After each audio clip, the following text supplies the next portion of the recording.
Well, thank you for attending. I'm going to speak a little bit about the audacity of believing in yourself.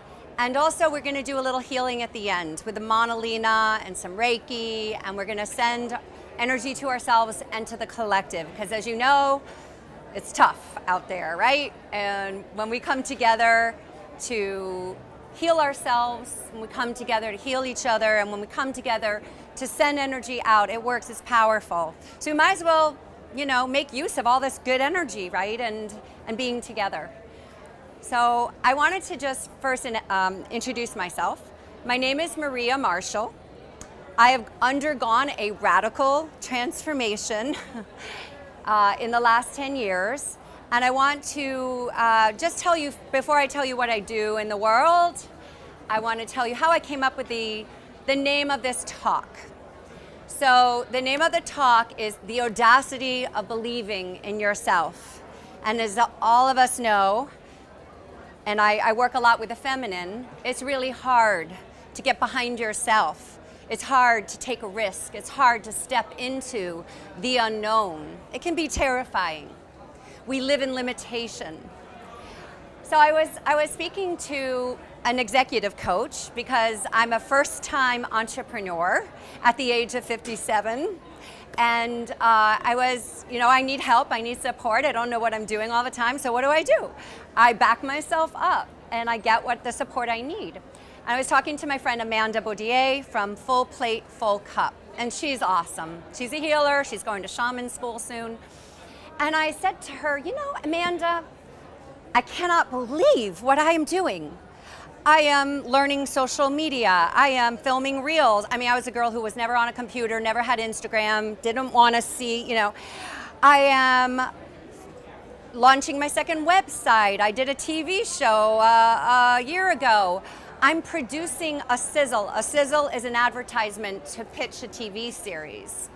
I'm producing a sizzle on Gaia Goddess. There was a producer who wanted to do it, but she wanted to own it. And my lawyer was like, this is really taking advantage. So I'm learning also where people overstep, and I'm producing a sizzle. I'm like launching a brand, I'm filming content. I'm doing all these things I've never done. This is insane. Who am I? If you knew me before, Amanda, who do I think I am? And she said, yeah, right, the audacity of believing in yourself. And I thought, oh, that's a snappy title. I like that. The audacity of believing in yourself. Because out of all of you, who was told when you were young that you were limitless? Oh, nobody? Oh, that's interesting. Who was told you were a powerful creator of your reality? Thoughts. Your thoughts mattered. Your words mattered. Your actions mattered. Did anybody hear that? You got that. Good for you. How many of you were told when you were little that you were loved? Good for you. I wasn't. My parents were good people. Yeah. My mom was good, but she just didn't know how to say it. I heard it when I was 35. Little more on that later. How many of you were told by your parents that they were really proud of you and you could do anything you wanted to? Anything you put your mind to? High five. You're 2 for 2. They always said, let me do my thing. They didn't pressure me to go to college. No, they didn't pressure you. Well, I want to meet your parents. Pressure me to go to church or anything like that. Okay, well, nice contract you wrote. I give you a gold star for manifesting that lifetime, this lifetime.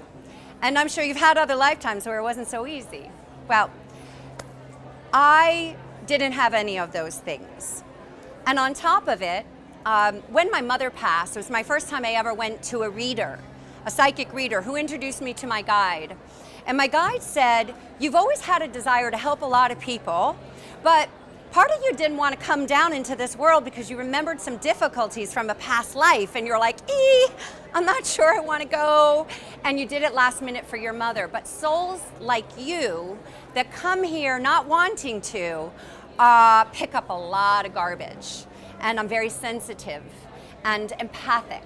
And I had the sense my whole life, I did not want to be here on the planet.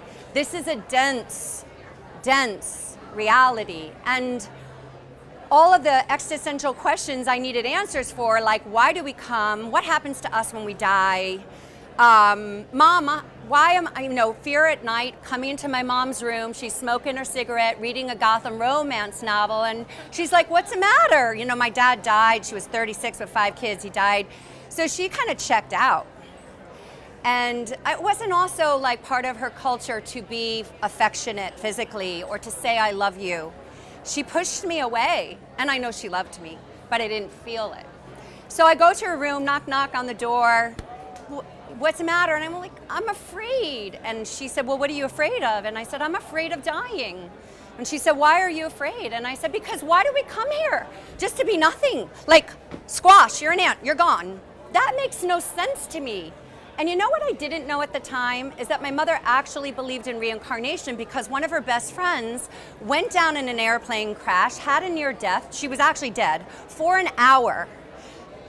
Okay, a blanket over her in the hospital and flying all over, hearing conversations all over the hospital. She wrote a book, Angel on the Wing. It's that thick. You can read it in one night. Joni Zeller. My mother knew her story, and my mother believed in reincarnation. My mother could have given me a piece that would have soothed my soul. I could have totally bought into that as like a 7-year-old or 8-year-old. I would have been like, yeah, I'm down with that. But she didn't even say that. What she said was, well, if death is peace, if nothing is peace, no, sorry, let me reframe that. How did she say it? It was really funny. She said, if death is nothingness and nothingness is peaceful, then death is peaceful. Okay, you good? And I just wandered back to my room. I'm not okay with peaceful.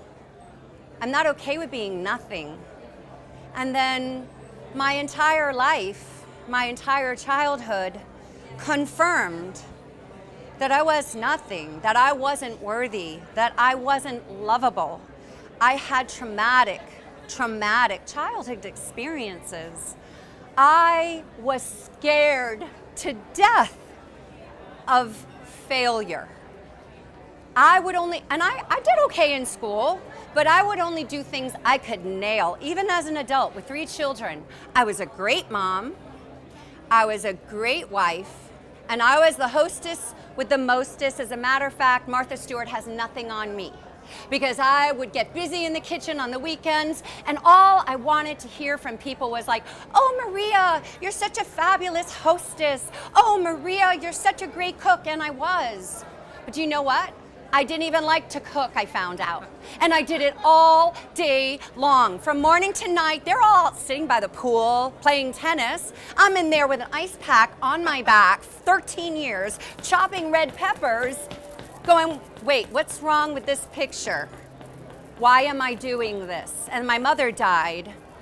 And then those questions came up more and more. Why am I doing this? I don't even like it. And the reason why I was doing it was to feel worthy. At least I was a mother and a wife who was also a great hostess. That would make me something. And no, it never did. It never made me feel, oh yeah, somebody said, I love the dinner. It was like nice to receive the compliment, but it left me as soon as it came. It wasn't within. It wasn't coming from within. Self-love comes from within. And so this fear of failure crippled me my entire life. I love to act. I love to sing, dance, do costumes, you name it. I'm a musical theater junkie. From the time I was little, my mother drove me an hour to see conch mass, an hour back every Saturday. I went to Emerson. I went to Emerson in Boston for musical theater. I was good. And I quit. And you know why I quit? The day I quit, I had a conversation with Brandon Lee's son. We know the actor Bruce Lee. Bruce Lee, the karate guy, right? Bruce Lee had a son, Brandon, who's no longer on the planet because he died in a filming accident. Brandon Lee was in Emerson with me, and Calvin Klein's daughter, Marcy, was in Emerson with me. And we were standing around after class one day talking about what were we gonna do when we got out of school. And Brandon was a little cocky, and he was like, I got gigs lined up. Minute I leave this place, my dad got me hooked up. You know, Marcy Klein, Calvin Klein, well, maybe she's had some gigs lined up and certainly a free apartment to live in until she made it on her own. And I thought to myself, I'm gonna wait tables for the rest of my life and never make it. I won't be able to live with myself. I cannot be a failure because it'll prove to me what I already think about myself. I'm not worthy. I'm not lovable. I'm not good enough. So no, snap, snap. We're jumping out of Emerson. We're landing in New York City at FIT because I can do fashion up the wazoo. Yes, I can find a job in fashion. It'll pay. I'll probably live in a very small apartment or have a lot of roommates, but it's okay. At least I can make a living for myself. So those are just some examples of the failure, the fear of failure. But even as a mother, I had the resources to explore my life, to do things, to write, to take workshops, to educate myself, and I didn't. What did I do? I signed up to be room mom every year. What did I do? I show up at the classroom, and I loved being there for my children, carving a pumpkin. And I called Mrs. Zepeda and I said, Mrs. Zepeda, if you put a little cinnamon on the inside of the pumpkin and put a candle in there, the whole room will smell like cinnamon. And she looks at me and she's like, okay, Martha Stewart. And I was just like, oh, maybe I took it a bit too far, I think. So where did all of that change? How do you transmute a lifetime of fear, of failing, of not being good enough, of not being expansive, of not seeing all the possibilities every one of us that our magic creators have? How do you change that? Well, there's some work to do, right? And I didn't see it, but an opportunity came in my marriage. 26 years married to a man 20 years older than me, my father figure, who took care of me, who paid the bills. I was scared even of like empowering myself to ask questions about money, he controlled everything. If I wanted to go on a holiday, I had to fight for it. I stopped asking for things. I stopped being me. I stopped exploring life because he wasn't happy if I left him. And I got smaller and smaller and smaller in the relationship. And I think he's my greatest teacher, really. So I'm grateful for it and the pain and the agony of leaving, because I loved him when I left. And I was scared when I left. But I knew I had no choice, because I was either going to stay, very well taken care of, love my children, I love our family, and a lot of people stay because it's comfortable, it's safe, it's the known. Or I was going to rip all that off, take off the chains that bound me, and step into the unknown. And the only thing, I have to be perfectly honest, if it wasn't for my guardian angel who said, if you don't go, you're going to have to come back to life for Earth for another lifetime. And I'm like, I'm out of here. I mean, it was like, there was no, I just don't want to come. I maybe other planets, but I think this is it for me. I kind of always felt that. Are you at Team Last Lifetime? Team Last Lifetime? Okay. And there's nothing wrong with wanting to come back again. I'm talking about planet Earth. We have lifetimes all over the place. So many different existences. I'm just being really open. I believe in reincarnation. I know I've been on this planet for a long time. In this lifetime, I really didn't feel like I wanted to be here. So I'm just talking about how I changed that to be excited about living and to create here on this planet. And I had a lot of things I had to heal.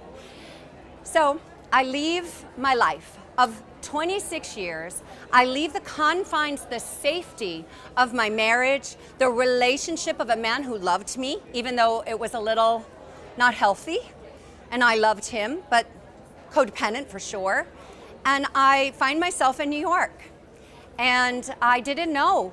Gaia Goddess came to me as a name while I was still married. And I thought I was doing conscious slogans on organic activewear. That's what I thought, because I really think that if I had been shown this vision, there's no way. I mean, because I still had that fear, right? And I hadn't gotten through the divorce yet, and I hadn't transmuted all of that pain and trauma and the things that I had to go through during the pandemic.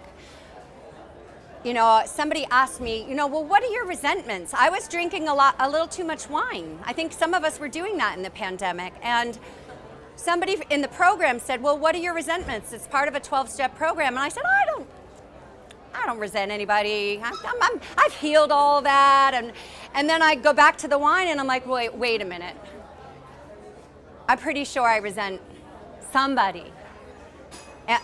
And I prayed for the first time ever because I was enraged at God. I was enraged what I thought God was. For the first time I said, I'm ready to see it. Please let me see it. And as time went on through breath work, I saw it, I dreamt it, I saw scenes from my childhood that were horrific. I saw my mother pushing me away. I mean, literally, I was 11 years old in a car with my mother, going to theater school, and she told me to move over because people would think we were lesbians. And this is a wonderful, wonderful woman.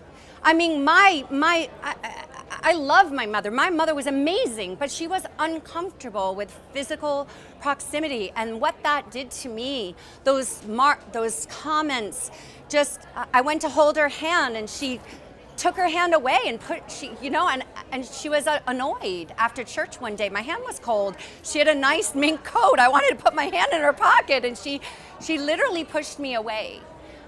So, you know, I had healed those things, and also I really wasn't willing to see that I resented my mother. She was widowed at 36. She did everything she could to put us through colleges. She was like amazing, martyr. She showed me martyr, right? She was giving, never receiving. She loved my children like you would not believe, and so in the later parts of her life, she was able to heal through giving my children what I didn't get. But she went to her grave before I got to heal with her. My father died at 40 in an airplane crash. He went to his grave. And no, I didn't really have the resolution of being able to tell my mom how I really felt. My mother on her deathbed put her hand on my hand and said, you know, your Yaya and Papu, by the way, I'm Greek. Yaya, Papu mean grandfather, grandmother, never said they loved me, but I just knew it. And I knew what she was saying. She was saying, you know, I loved you, right? And I really wanted to say, I knew it. But every child has to hear it over and over and over again, and you never said it. You never said it. And it's okay, Mom, I forgive you. I love you. Go in peace. But how could I do that to a dying woman? And I could have said it the right way, but I didn't. Because in our family, we didn't talk about those things. Nobody mentioned what wasn't working or what you did. They were defensive as heck. So we learned to keep our mouths shut. The women in my family learned to keep their mouths shut. That's how you get along in the world, right? You don't express. Just pretend everything's good and make it so.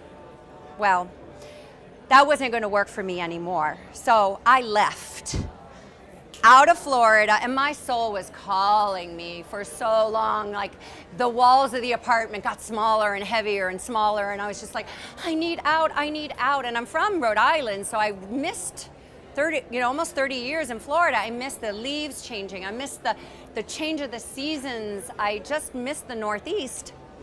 And it just so happened that my ex-husband and I designed a place in New York that we were going to let our kids use and share as a family.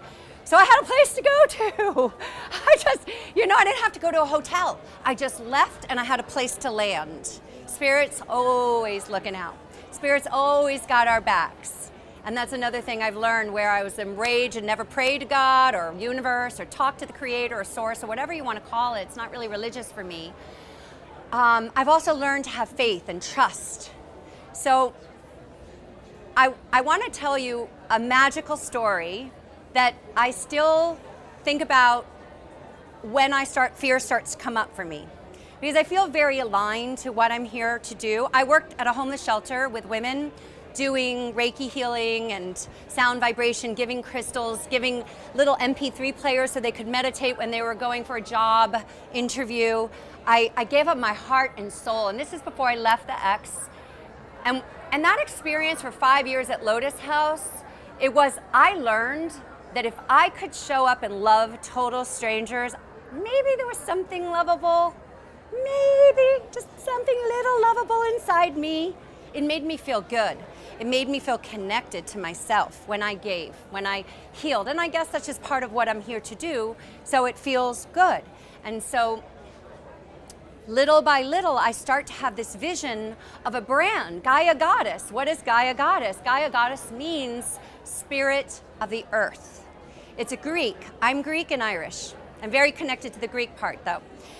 And so, as women, and men need healing too, but I felt like we need to empower the women first, because we are so out of our worth and so misguided with what we need that, oh, I need a man to take care of me. Oh, I can't do my own business because I'll never get the funding. Oh, I can't be a good mom and work. The messaging hasn't been exactly empowering for women. Men need the healing too, but how can they heal until we step into, hey, I'm not gonna accept this belief system that I'm not good enough. I deserve to be treated like a lady. I deserve to be, a man to treat me the way I deserve to treat. It's equal. It's equal. It's not you're here and I'm here. That was my marriage. I let that happen. I chose it. I'm not blaming anybody.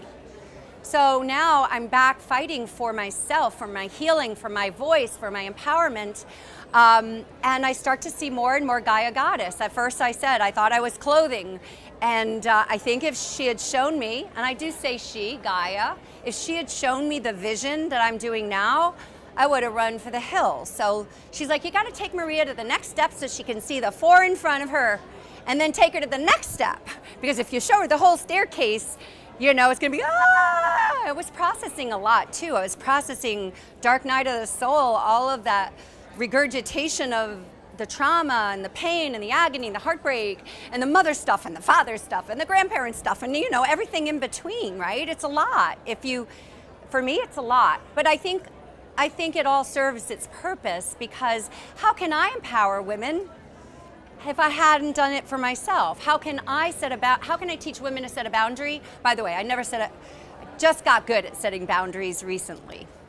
I'm still learning. I haven't gotten there, but it's such a radical transformation. And for me, it's like a story I have to scream from the mountaintop, because if I can do it, everybody can do it. And I believe that I chose it to do it, to be an inspiration, to inspire women, to let them know if it's accessible to me. I'm holding the candle out, and she's holding the candle out, and we form this community where we all get to empower together, and we all get to talk about our pain and talk about the changing world and how can we make it better for ourselves and for the planet and each other and our children, and work together. So one of the best favorite stories, I just did a podcast on it. It's called Manifesting Ethan Hawke. So Esther, my friend over there, was at this weekend. A dear friend of mine who's wired in left me a message, and he said, you're going to get a message from Spirit that what you are doing, the choices you're making, are correct.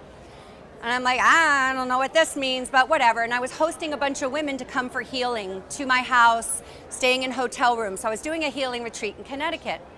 This was a few years back. On the last day after our hike, it was kind of sprinkly out, the sun was coming, and my comedy coach, Sheila, said, I wonder if we're gonna see a rainbow when we go up to Maria's. And then Jamie, the drama therapist, said, yeah, I wonder, and they're talking about rainbow, the whole 15-minute drive.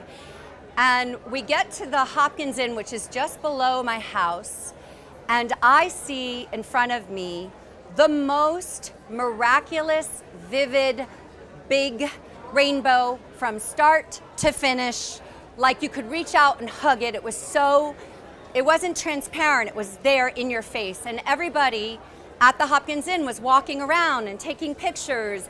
And like, it was like this. Like people were like that, miracle. And I have a Jeep, I call her affectionately Lola.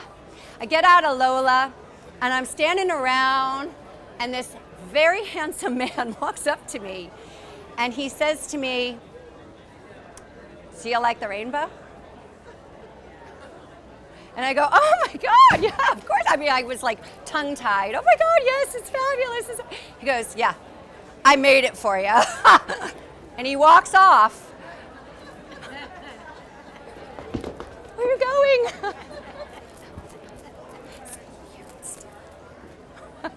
And I get into Lola, and my comedy coach says, "Do you know who?" Wait, I forgot one important part.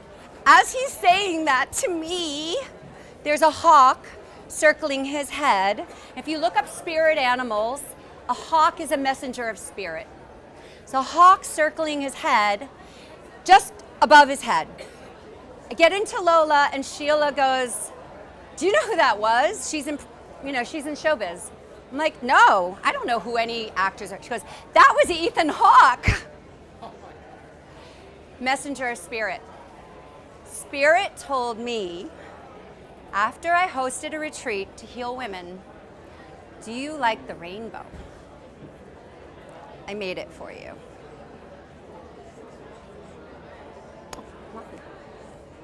I can do a rainbow. I see I've got 10 minutes, so we're gonna wrap this up. Really, really fast. Go back to my house. 2-3 weeks later, women are talking from that retreat. How do we meet each other? "Oh, I have a vision board from 3 years ago when I left my husband that first New Year's Eve." I bring it out, and Esther yells, "Maria, do you know who that is on your vision board?" And I'm like, "No, he's handsome though. Ethan Hawke." Okay, not over yet. So 3 years earlier, he's on my vision board. He manifests me a rainbow, spirit does. And just 3 weeks ago, I'm in New Preston, Connecticut, and in walks this man with 2 young ladies, 14-year-olds. And the minute I see him, I'm like, there's Ethan. Painter overalls, a sweatshirt with a hoodie. He walks in, sits down. I say to the waitress, just so I don't make a fool of myself, I say to the waitress, "Is that Ethan Hawke?" And she said, "Yes." I go, "Okay, I'm gonna go tell him." And my business partner's like, "You're gonna freak him the F out. You're gonna freak him the F out." I go, "I cannot not tell him this story." So I come over, and there's this little meme that my social media person created. And the 2 14-year-olds, one's the daughter, she's annoyed. She's like, "This lady's flirting with my dad, not cool, but her friend thinks I'm cool." And like, do I look like the kind of lady that would like flirt with a married man in front of his daughter? No, if she went to the bathroom, fair game on. But no, I'm just kidding. No, I would never actually, because I think the universe is abundant and there are enough good men out there. We don't need to compete with each other as women. So I wouldn't flirt with Ethan Hawke, married or not married, really. He made me a rainbow. What more do I want from him? I mean, that's asking a lot. So I told him the whole story. I showed him the meme. I said, I just did a podcast about this. And you know what he said to me? He said, "You're in the flow. You're in the flow." I got up and he hugged me, despite his annoyance of his daughter. He gave me a really big hug and he said, "Thank you." And I said, "Thank you for being a messenger of spirit." So, things like that keep happening daily, not maybe of that magnitude, but synchronicity. It just shows you're on path. You're loving yourself. I love myself today. I have worked on it. You need another 5 hours to tell you about that. But I've worked on it, and because I've aligned to the truth that I am powerful, we all are. I am loved, we all are. I am worthy, and I'm here for a reason, and my reason is no more important than yours or anybody. We're all equal. We're all one. Hello, right? Sometimes I wish I picked something a little smaller. I've been working like crazy, but when the fear sets in, and it does less and less, I learned to balance. I'm going to take a day off when I need it. I'm in startup mode still. I don't launch membership until like December, so I'm not at revenue to December. I'm 2 years in, investing in me, in my brand, in this vision I hold. And it takes a lot of confidence, and I work on it.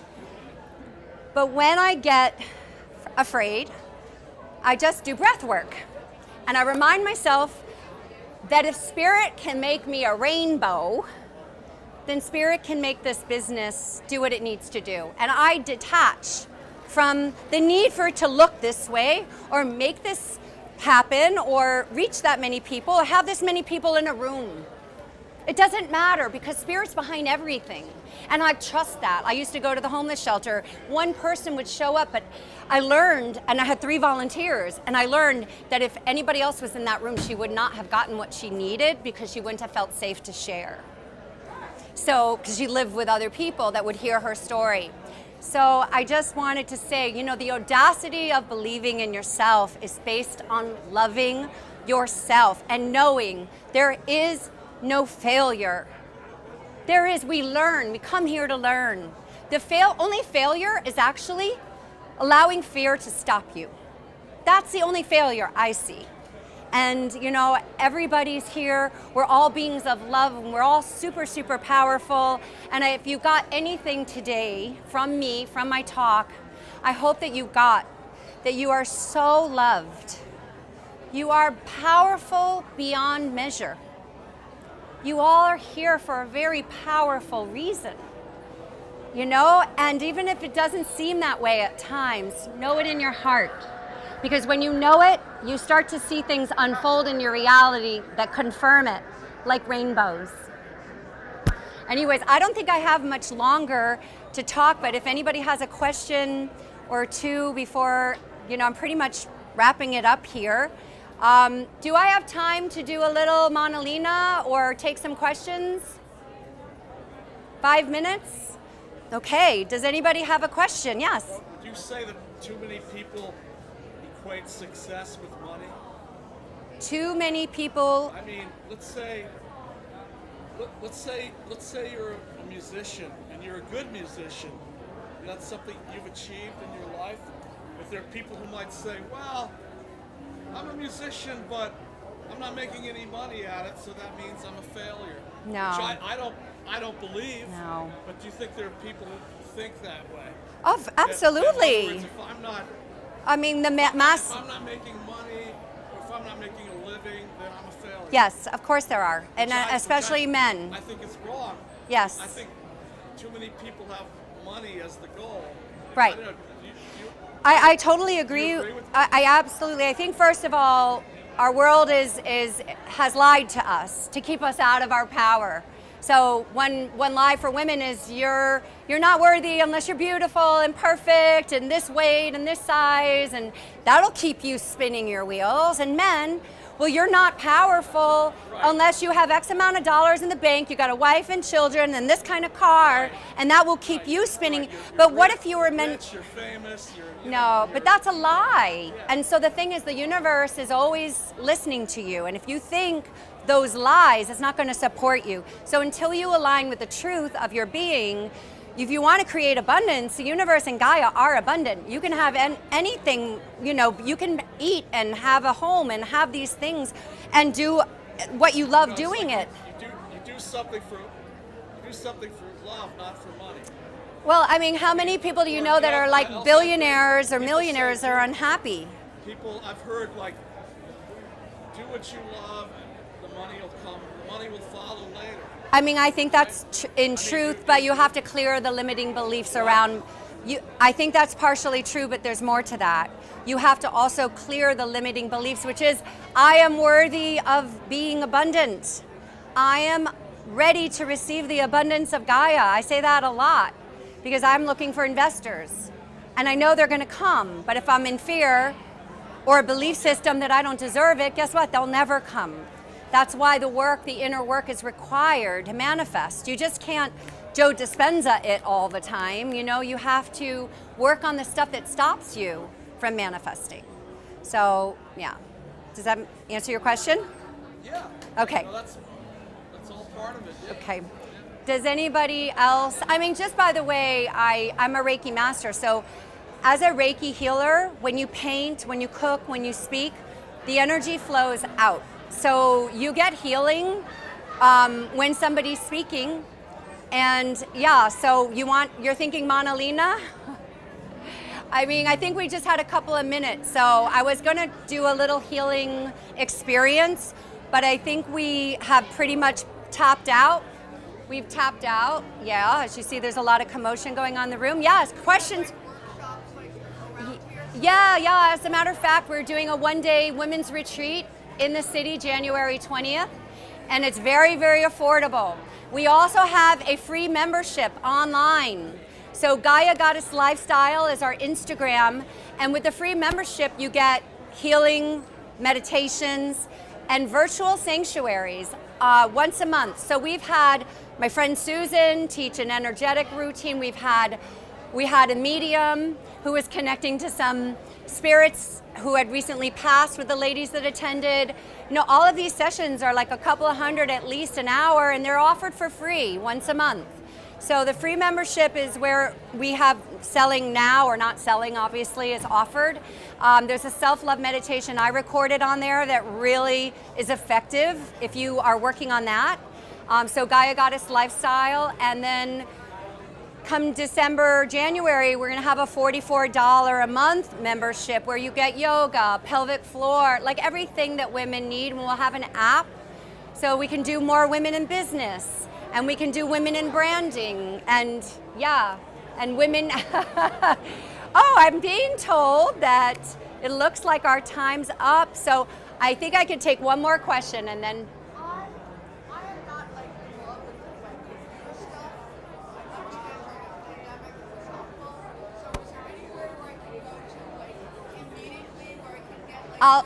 I'll answer your question because I think the talk has ended, and I'll give you some more information. Absolutely, yes, there are. We'll talk about that. You guys, thank you. Been an awesome audience. Thank you for coming.